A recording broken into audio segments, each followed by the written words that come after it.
The sentiment that I have after watching the video is really that of pride. I'm really proud as an African to see what has been accomplished over the course of last decade by this institution, Synergies Africaines.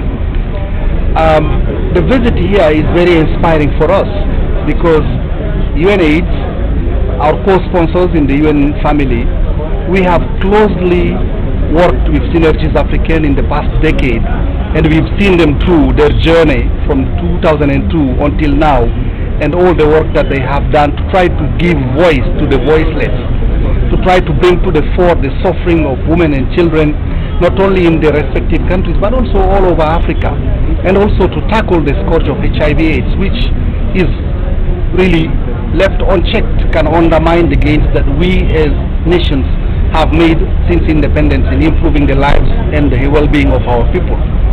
So I'm very proud as an African to be here today visiting Synergies Africaines in its offices and also receiving the welcome message from the Executive Director, Mr. Biacha, and also receiving the kind words of Her Excellency, Mrs. Chantal Biya, the founding chairperson of Synergies Africaines, who has never wavered in her support for these institutions and who has always been the voice of the voiceless and the person who stands up to provide care, support and understanding to those of our sisters, our brothers, our children who, for virtue of the conditions of their life, have been deprived of health, well-being and other conditions. We are very proud of that.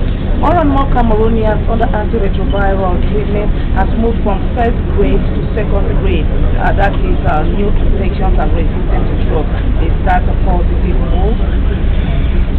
Well, actually, it depends on what is happening on the ground. I think you need to trust the Ministry of Health and other partners of National AIDS Response to find out what is the best strategy to ensure that Cameroonians from all walks of life who come down with this disease and who are in need of treatment are given treatment. Now it's up to the doctors and to the people who are the technically sound people, not me and you, to decide what is the best, the good line of treatment. What I can share with you is that actually, regardless of the line of treatment that you are receiving, if you adhere to the treatment, you stand a better chance of having your disease controlled, living a good quality life and being able to provide for your family.